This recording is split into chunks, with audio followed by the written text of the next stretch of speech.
Vancouver, is Yes, right? peeps. Okay, sorry. Yes, peeps. We're here one more time talking with Jim. Jim is an experienced person of the street. He knows about drugs and stuff. So we're discussing drug problem in Vancouver right now. Okay? And he Right. also has a lot of knowledge of, in comparison to why people are here in Vancouver taking drugs. Right. So let's go, Jim. Tell us about the streets of Vancouver. You see, back in the 60s and 70s, Vancouver was a mecca for people to come away from the snow in the eastern part of Canada.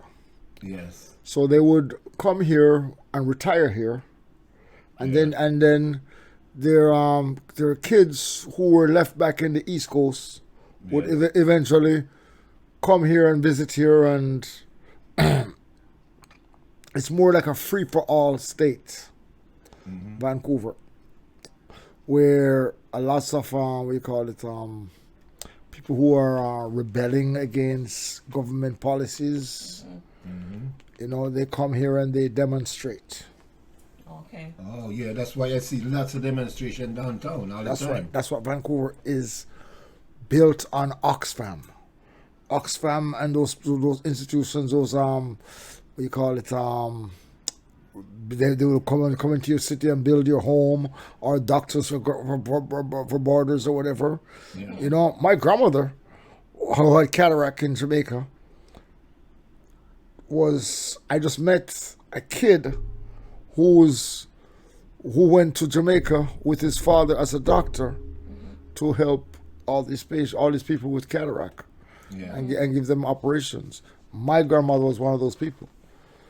You know what I mean? Help from them. Who got help from them. Yeah. So you see, Vancouver now, being what you call it now, not very snow, and look at it right now. You see green grass in January. Green grass in January. Sunshine and blue skies. Yeah. Nice. You might have rain. Green mountains. Yeah, you know what I mean. That's just without water, there's no life. You know what I mean. So you might have a little bit of rain sometime, but it is a very, they call it, intriguing place for anyone to be. Yes. Right. You know, and with it and with it now comes the bad elements of the world. Yes. You know, and the bad elements of the world happen to be drugs.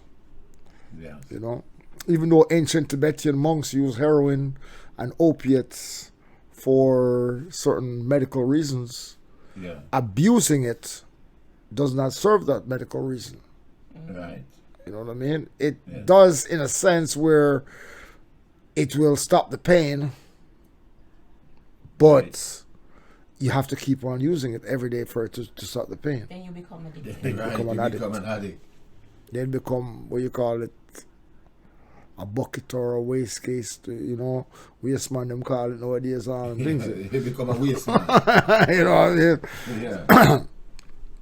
So basically, you know, Vancouver is a very beautiful city. You're surrounded by mountains. You know, you have a little bit of snow here and there. You can go up. You can take 20 minutes to drive to a mountain where it's full of snow. Yes. You know, and you can leave the mountain and in 20 minutes you're on the ocean. Yes. You know what I mean? Yes. And some sunshine. And some sunshine. Yeah. Actually, lots of sunshine. Yeah. You know. So those people living on the street, I see them downtown in the tents, shooting up and stuff. Those people, how it all started. Are they really immigrants or migrants? What No, are they? they're Are not they migrants. They're Canadians. I know, 90% are Canadians. But in terms of migrants, I'm talking about persons from different cities coming. Oh yeah. A lot of people. Yeah. A lot of people here are not from here. Oh, okay. They just come here to take drugs. They come here. No, they come here because, like I said, Oh, the weather. it's the weather, Yes. and it's the mecca where people want to migrate to because of the weather. Yes, yes. It's like California. Yes. Now, however, back in the 60s and 70s, mushrooms and marijuana grew here because of the weather. Oh. Okay, because the weather was warm, so it grows easily. Easily grows, just like Right, Jamaica. right, I understand. Oh. So people would come from the East Coast to come here. You go to a place called like 100 Mile House and a place like that. It's all growers. Yeah, You know what I mean? yeah. So those things kind of intrigue people to be here. Oh. Yeah.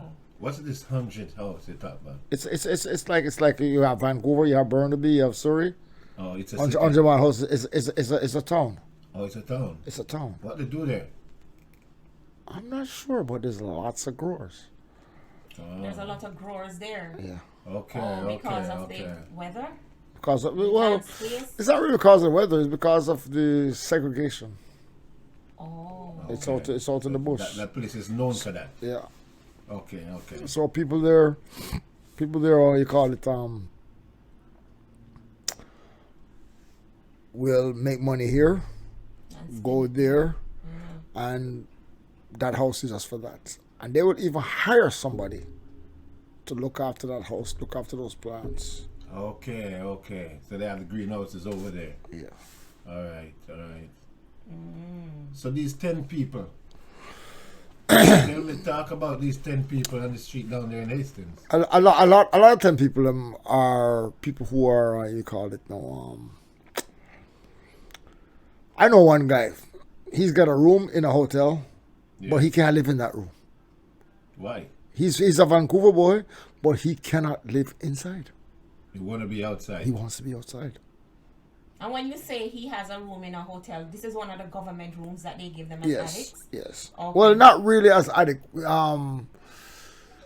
It's what you call single room occupancies. Okay, housing. SRO. SRO.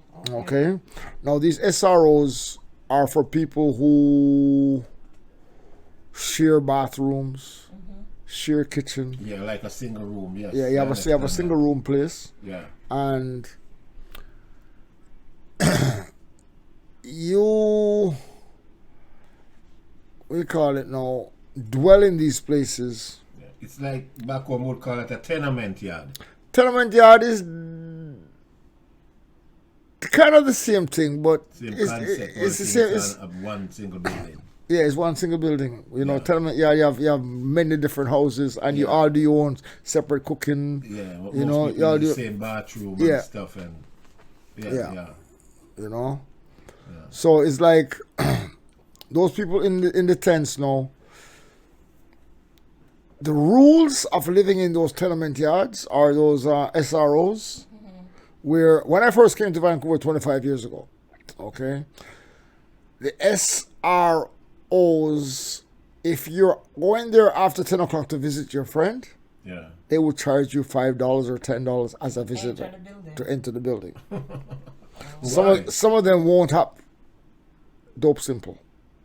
Yeah, Because a lot of those night attendants, Oh, drugs. that's what they're doing. they either do drugs Yeah. or they do alcohol or they do weed Okay, or they okay. like pussy.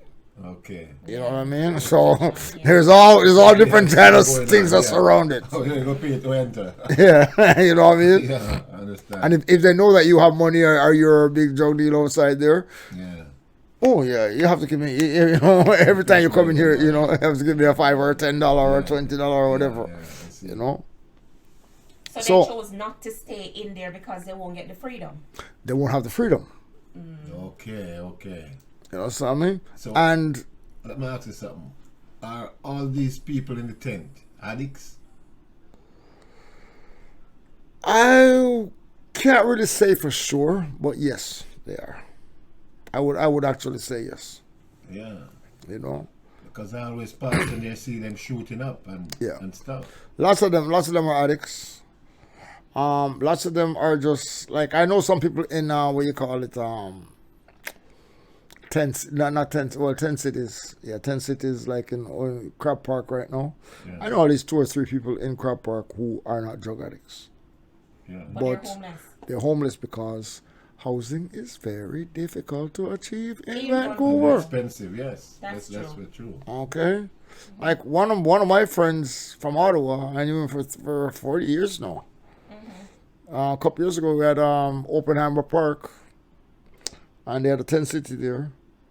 And there I see this guy who, when I see him in Ottawa, and I see him here in Vancouver, actually, he was doing construction work in Vancouver, but he always has a suit on, and he's always looking prim and proper. Yeah. Next thing I know, I see him living there because He's homeless. he's homeless now because it's hard to make ends meet. Yeah, that's true. You That's know? true. So I wouldn't say everybody in those tents are addicts, Yeah. you know, but some of them might have a little drinking problem or a little smoking problem, and you know, but the overall thing is like it's difficult. Okay, but as you just mentioned your friend that you know who had a good job, who had a job, always in his suit, and he's now living among the drug addicts, so he's in the tent. Yeah. Does the government here in Canada, because he's Canadian, you assume, right? Yeah, actually, yeah, he's a Nova Scotian. He was born in Nova Scotia. Nova Scotia. So Yes. why would he choose to live among the drug addicts, homeless, if the government can assist in terms of him getting somewhere to live? The government assists to a certain extent. To a certain extent, okay. You know, it's like you're looking at welfare, which is maybe $710 a month. You're looking at the rent, which is $700 a month. So you only have $10 left over. That can't do nothing. Yeah, that's true. So instead of that, no, I might as well collect. I might as well not get the 325 which the government gives you for rent, And Yes. just get the 710. and just take the rest which is $400, Oh, they and split it. live off of that. Because lots of them don't take the rent. rent money, the rent They portion. just, okay. Yes. You know. Yes. Oh man. Well, my peeps, we're talking with Jim. It's very interesting conversation. We're talking about people and drugs, people on the tent and stuff like that. So keep listening to Yardman Second Chance. We got all your stories. If you're an addict, you can call us at 1514-585-0150, or you can call my Jamaican number at 1876. That is in Jamaica. Caribbean. It's 869-4533, and that all that is on WhatsApp. Because our show is here to inspire, inform, educate, and motivate. So link up. Right? I'm out. Peace.